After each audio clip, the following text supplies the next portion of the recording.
بسم اللہ الرحمن الرحیم۔ نبی کریم صلی اللہ علیہ وآلہ وسلم دنیا سے پردہ فرما چکے تھے۔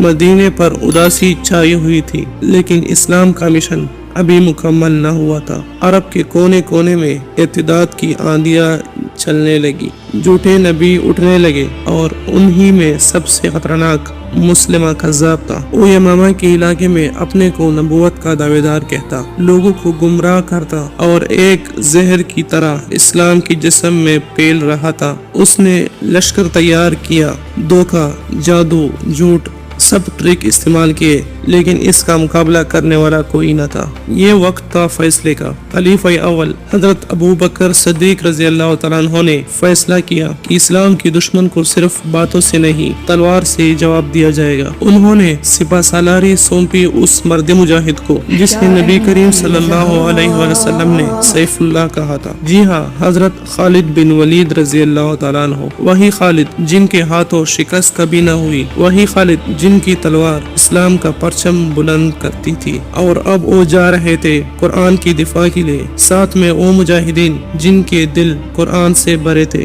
جن کے سینوں میں وحی کا نور تھا، ہزاروں حافظ قرآن۔ جنگی یمامہ کا آغاز ہوا۔ مسلمہ کا لشکر تعداد میں کہیں گنا زیادہ تھا، لیکن مسلمانوں کے پاس تھا ایمان، قرآن اور جذبہ شہادت۔ ایک ایک کر کے حافظ قرآن شہید ہوتے گئے، قرآن کے سینے خالی ہوتے جا رہے تھے۔ حضرت زید بن ثابت رضی اللہ تعالیٰ عنہ کی آواز مدینے میں گونجی کہ اگر ہم نے قرآن کو نہ لکھا تو شاید یہ سینوں سے مٹ جائے۔ اسی جنگ میں ایک شخص اور تھا، وہ جس نے کبھی حضرت حمزہ رضی اللہ تعالیٰ عنہ کو شہید کیا تھا، لیکن آج وہ اسلام کے لیے، قرآن کے لیے لڑ رہا تھا۔ یہ تھے وخشی بن حرب رضی اللہ تعالیٰ عنہ۔ انہوں نے اپنا نیزہ پھینکا اور مسلمہ کذاب جو برسوں سے جھوٹ بول رہا تھا زمین پر گر گیا۔ خون میں لت پت اور جھوٹ ہمیشہ کے لیے ختم ہو گیا۔ میدان جنگ خاموش تھا، زمین پر بے شمار لاشیں تھے، لیکن دل مطمئن تھے، کیونکہ قرآن